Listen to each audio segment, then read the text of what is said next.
Les médias burundais et même internationaux œuvrant au Burundi ont accompagné les grands moments du processus électoral depuis l'enrôlement des électeurs, l'éducation électorale, le retrait des récépissés et cartes d'électeurs, la campagne électorale du 13 mai au 2 juin 2025, le double scrutin du 5 juin depuis l'ouverture jusqu'à la fermeture des bureaux de vote, le comptage des voix et la publication des résultats provisoires par la Commission électorale nationale indépendante CENI, puis la validation des résultats par la Cour constitutionnelle. Tout en étant conscient du rôle primordial joué par les médias durant le processus électoral, le Conseil national de la communication a mis en place des dispositifs pouvant lui permettre de bien encadrer la couverture médiatique. C'était dans le but de s'assurer que les médias fournissent une information de qualité, équilibrée et pluraliste, dont la véracité, l'exactitude et l'objectivité sont établies. Le CNC apprécie que les journalistes déployés sur terrain n'aient pas rapporté les résultats provisoires des élections, mais ont attendu le coup d'envoi de la CENI, conformément à l'article 10 du Code de bonne conduite des médias en période électorale et à l'article 239 du Code électoral. Le suivi des médias en synergie a montré que les journalistes ont rapporté sur le déroulement du scrutin, sur les points positifs et même négatifs, ce qui a permis à la CENI d'y répondre en temps réel. Durant la période de campagne électorale, les médias ont fait leur mieux pour respecter la décision du Conseil national de la communication qui garantissait l'égal accès, le pluralisme et l'équilibre de l'information à des proportions différentes. Concernant le respect de l'égal accès par les médias d'État pendant la campagne électorale du 13 mai au 2 juin 2025,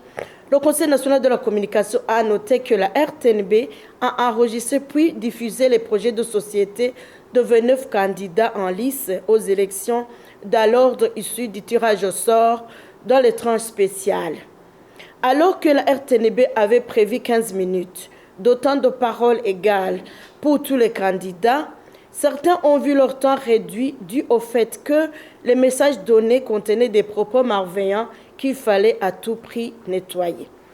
Le Conseil national de la communication a noté positivement que la radio-télévision nationale du Burundi avait déjà commencé l'enregistrement des projets de société des candidats en lice avant même que ce média ne reçoive le coup d'envoi du Conseil national de la communication. Quant au respect du pluralisme et de l'équilibre de l'information par tous les médias pendant la campagne électorale, le CNC a constaté que certains candidats ont bénéficié de plus de couverture médiatique que les autres. Les meetings du parti CNDD-FDD, pourtant nombreux sur terrain, à Bujumbura comme ailleurs, ont été couverts plus par les médias d'État. Beaucoup de médias privés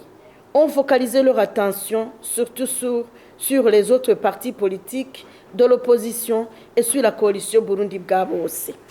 La radio-télévision nationale du Burundi a assuré une couverture significative des activités de campagne électorale sur les 5 provinces du pays.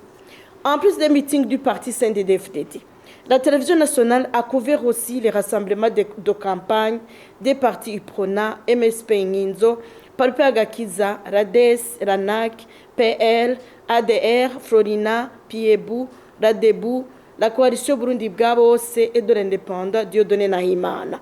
L'agence burundaise de presse a fait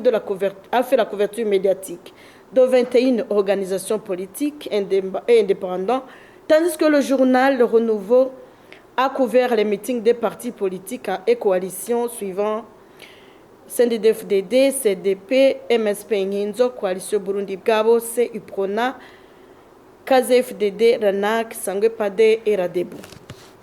La radio Bonesha FM a couvert des activités de campagne de 15 partis politiques et indépendants et la coalition Burundi Bwabose a bénéficié de plus de temps de parole. La radio Isanganiro a diffusé des informations sur la campagne électorale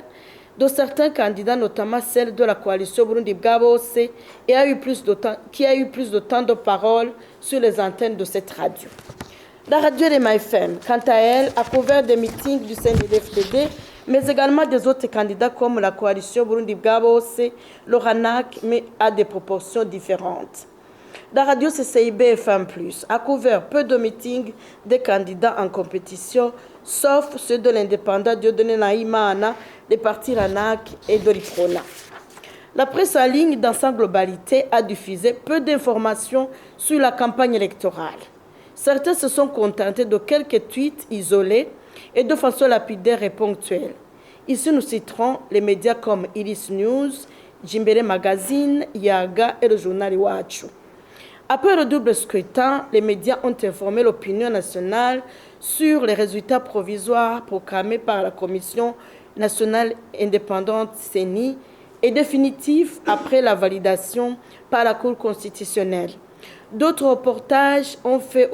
font état des plaintes de certains candidats qui parlent des fraudes électorales sans avoir le courage de leur demander des preuves qui pourraient étayer les reportages et permettraient à l'opinion de bien comprendre. Le Conseil national de la communication a été surpris, à juste titre, d'apprendre dans un journal après les élections qu'il y a eu des journalistes qui ont été muselés pendant la synergie, qu'ils ont été transformés en figurants. Cela est de plus étonnant que ce média, bien qu'étant en synergie, publiait des prises d'opposition sur son site web. Il y a lieu de se poser la question de savoir pourquoi ce journal ne l'a pas signalé en temps réel ou pourquoi a-t-il été le seul à le mentionner sur plus de 60 médias réunis en synergie, toutes catégories confondues. Le Conseil national de la communication, à travers son service de monitoring,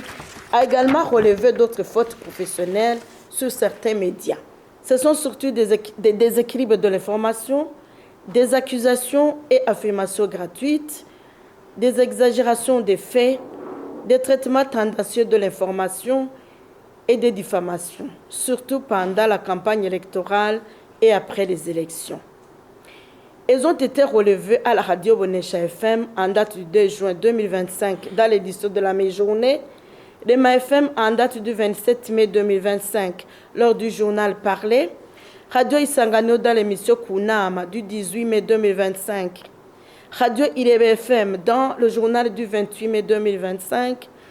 dans un article publié par le groupe de presse Iwachu en date du 14 mai 2025 sur la radio RFI et ses publications du 3 juin 2025 sur ces plateformes et le journal télévisé du 27 mai 2025 à 22h sur France 24. Pour des cas graves, le Conseil national de la communication a envoyé des mises en garde comme à RFI et France 24. Enfin, le Conseil national de la communication se réjouit que la sécurité des journalistes a été garantie durant la période électorale, depuis la campagne électorale jusqu'à la publication des résultats, car en effet, aucun cas n'a été porté à sa connaissance.